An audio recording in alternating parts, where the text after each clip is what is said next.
Je vais maintenant demander à son Excellence Chakib Ben Moussa, l'ambassadeur du Maroc, de venir nous donner sa vision des perspectives marocaines. Chakib.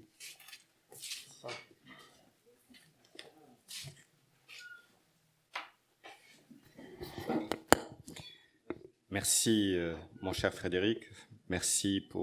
à la Fondation pour son invitation. Après le témoignage de Monsieur le ministre Hubert Védrine et la chronologie de Monsieur Gracier,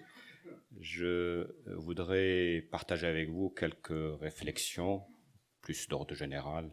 sur la mémoire et sur la relation France-Maroc. Mais peut-être avant d'aborder ces réflexions, je voulais souligner toute l'importance qui est accordée aujourd'hui à la mémoire et à cette histoire, parce qu'elle participe de l'identité et parce qu'elle constitue souvent le socle pour préparer l'avenir. Et au Maroc même, cette vague mémorielle, la vague de fond mémorielle, se déploie sous différentes formes à travers aujourd'hui la multiplication de commémorations, de musées, d'ouvertures d'archives, de revues comme Zaman, la création de l'Institut royal de la recherche sur l'histoire ou l'Institut marocain d'histoire du temps présent du CNDH, dont le but était la sauvegarde des fonds d'archives liés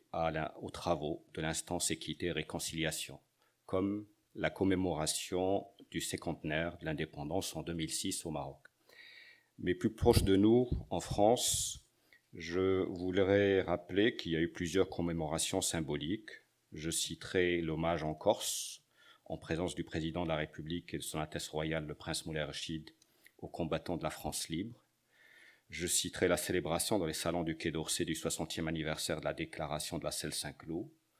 ou l'exposition culturelle « Le Maroc à travers les âges » qui a eu lieu ici même, aux Invalides, au musée de l'Ordre de la Libération. Et là, j'aborde les 4 réflexions que je voudrais vous présenter ce matin. La première, c'est que cet effort mémoriel nous invite, peut-être comme l'a fait l'exposition « Le Maroc à travers les âges », à nous inscrire dans le temps lent. Comprendre le Maroc nécessite de prendre en considération ces 13 siècles d'histoire, depuis la fondation de l'État du Maroc jusqu'à nos jours,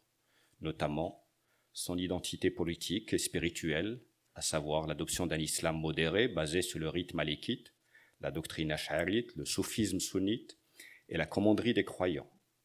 et son ouverture sur les autres civilisations depuis les temps les plus anciens, avec des relations privilégiées et exceptionnelles avec la France, à partir du XIIIe siècle jusqu'au début du XXe siècle. Le témoignage du maréchal Loyauté est édifiant à ce titre. Je cite, « Au Maroc, nous nous sommes trouvés en face d'un empire historique, jaloux à l'extrême de son indépendance, rebelle à toute servitude, qui, jusqu'à ces dernières années, faisait encore figure d'État constitué avec sa hiérarchie de fonctionnaires et d'hommes de culture. » Ma deuxième réflexion est que dans ce temps lent, le protectorat est une parenthèse que nous avons tendance souvent à aborder de manière sélective pour traduire cette volonté de construire la mémoire apaisée. Et souvent, cette mémoire sélective retient, en tous les cas pour les novices, 3 grands moments sur lesquels je voudrais revenir de manière très rapide. Le premier moment, c'est la période du maréchal Lyautey, et qu'il faut appréhender à travers les multiples profils, je dirais, du maréchal. Lyautey, le monarchiste et le religieux, qui dès 1912 veille au respect de la foi des Marocains, de leurs mœurs, de leurs institutions, des places sociales et protocolaires, comme il le soulignait.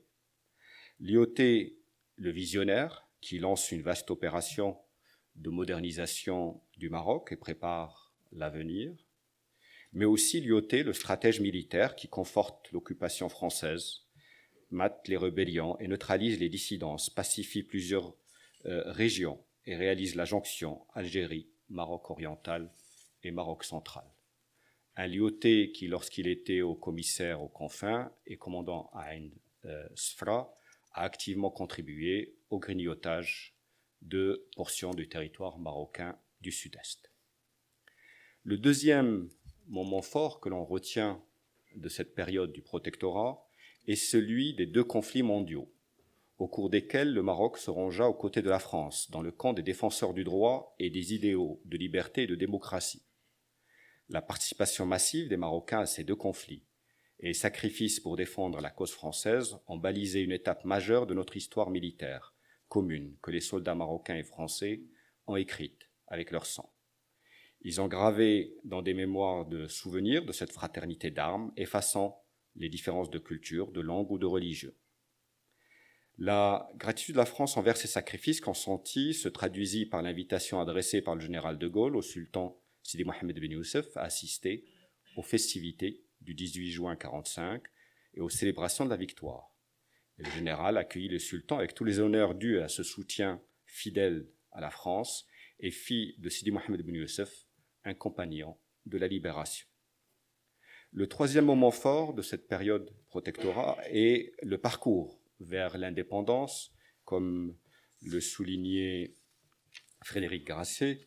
à partir de la conférence d'Anfa, la présentation du manifeste de l'indépendance, le discours de Tanger d'avril 1947, suivi par l'ère des ruptures à partir de 1953, année qui vit la déposition et l'exil du souverain. Cette période donna l'auréole du martyr au sultan Sidi Mohamed Ben Youssef et plongea le pays dans une période restée connue sous le nom de la révolution du roi et du peuple. Cette période s'achève avec les accords de la Selle Saint-Cloud du 6 novembre 1955 entre Sa Majesté le Sultan du Maroc et le président Pinet et le retour triomphal du sultan au royaume. Je ne reviendrai pas sur les éléments de cette déclaration, mais qui me paraît être constitutive et préparatoire de l'après-indépendance du Maroc, avec effectivement cette formule célèbre qui a été citée d'un Maroc indépendant, mais dans l'interdépendance. Cette mémoire sélective de la période du protectorat installe une mémoire apaisée qui fait place à l'avenir. Durant la période post-indépendance, la mémoire se réapproprie le passé sans rupture violente et forge le présent. Au lendemain de l'indépendance, il s'agit pour le Maroc État-nation de sortir de la logique coloniale tout en dépassant ses propres divisions internes, de renforcer l'autorité de l'État central et de ses institutions, notamment la monarchie, par rapport aux autres forces pouvant avoir une prétention de partage de pouvoir ou une tentation hégémonique,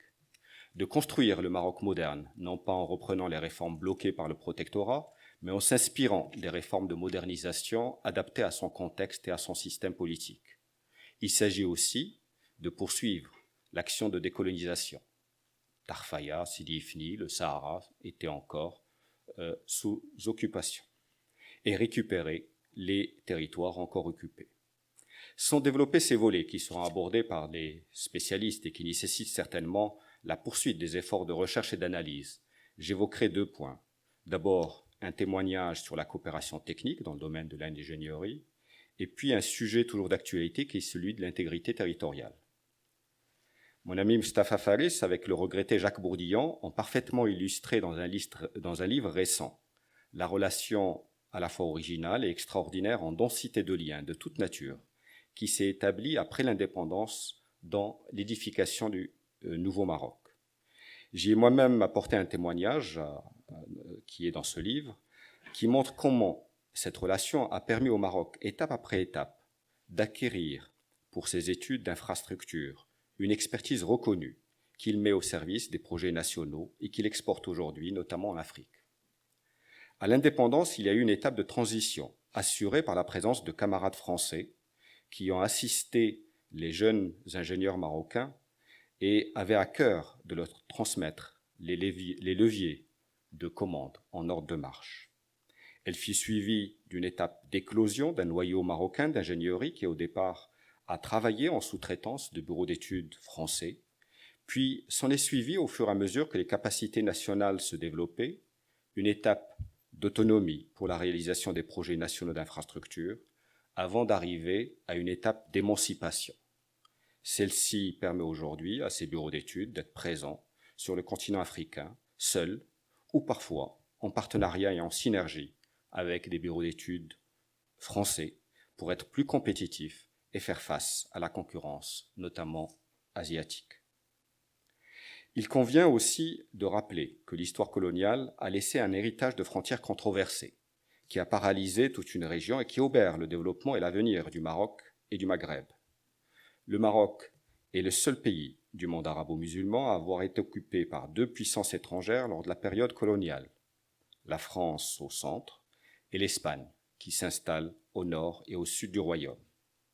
Cette division territoriale qui s'est imposée au terme d'annexion unilatérale en 1896 de Villa Cisneros, le Dakhla actuel, placée sous l'autorité du gouverneur des îles Canaries, et des accords secrets de 1900, 1904 et 1912 entre les puissances étrangères a eu des implications en termes de réunification et de parachèvement de l'unité territoriale au sortir de l'ère coloniale. Au lendemain de l'indépendance, en 1958, à Mohamed el-Ghazlan, aux portes du Sahara, le sultan Mohamed V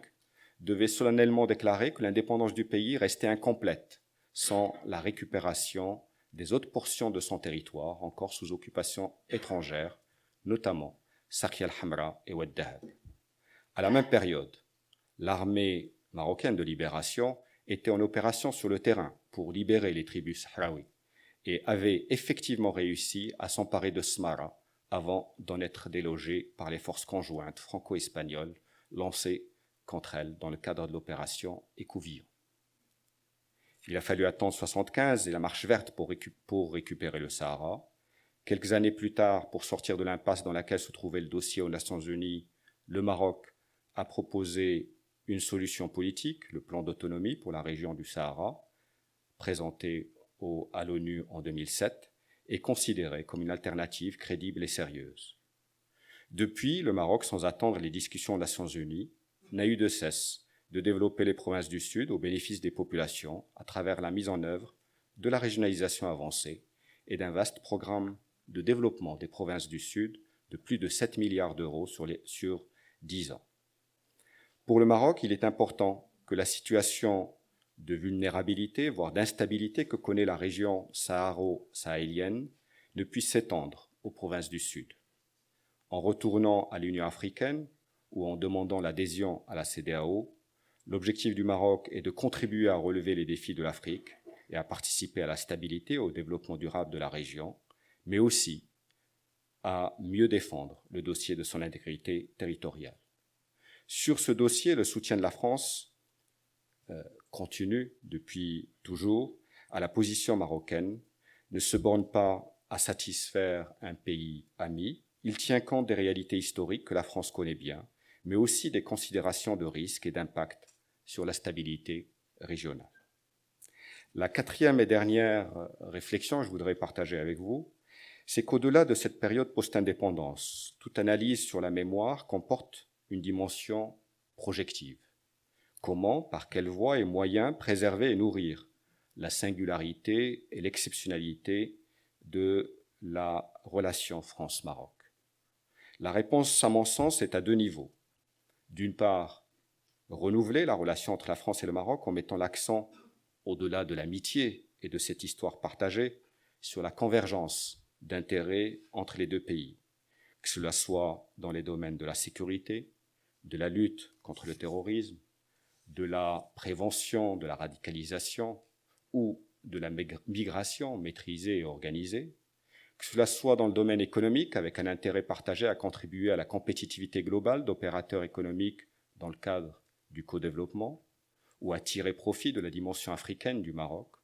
ou dans les domaines du développement durable, de l'éducation, de la culture et de la francophonie.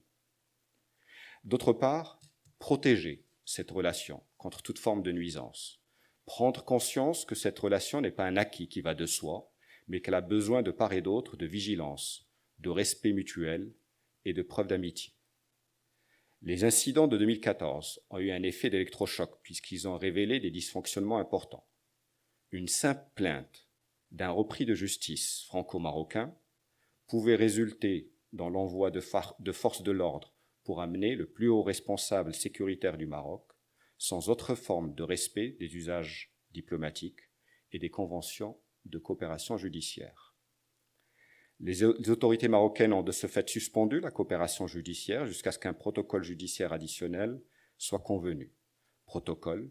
qui permet de prévenir la répétition de tels incidents et d'instaurer un cadre de coopération qui respecte les principes de souveraineté des deux États, de l'égalité qui doit présider dans leurs relations et de respect mutuel dû à leurs institutions. Ces incidents ont montré la résilience de la relation France-Maroc, la volonté ferme, manifestée de part et d'autre, de ne jamais rompre le dialogue, illustre l'attachement des deux pays à la relation exceptionnelle qui les unit. Il convient de rappeler qu'à aucun moment de la crise, les autres volets de la coopération, qu'elles soient économiques, éducatives et universitaires ou culturelles, n'ont été remis en cause. Et là, je rejoins tout à fait la remarque d'Hubert Védrine sur l'importance qu'il convient d'accorder à la préservation de cette relation particulière par l'effort de connaissance de l'autre qu'il convient d'entretenir. Et en conclusion, je voudrais souligner que le Maroc ne serait pas ce qu'il est sans ces 13 siècles d'histoire, sans cette période du protectorat avec ses hauts et ses bas. Cette histoire étant là, il convient de construire l'avenir et c'est ce à quoi s'attelle le Maroc sous le leadership de Sa Majesté le roi Mohamed VI à travers plusieurs projets, les réformes politiques et institutionnelles, les défis économiques, le développement territorial durable, la place centrale du social et du développement humain dans l'action de modernisation du royaume ou l'ouverture du Maroc sur l'Europe, l'Afrique subsaharienne et le reste du monde. La relation d'exception France-Maroc, qui s'appuie sur une grande proximité née de l'histoire et de la communauté d'intérêts, peut y contribuer, à condition de maintenir la vigilance nécessaire. Je vous remercie de votre attention.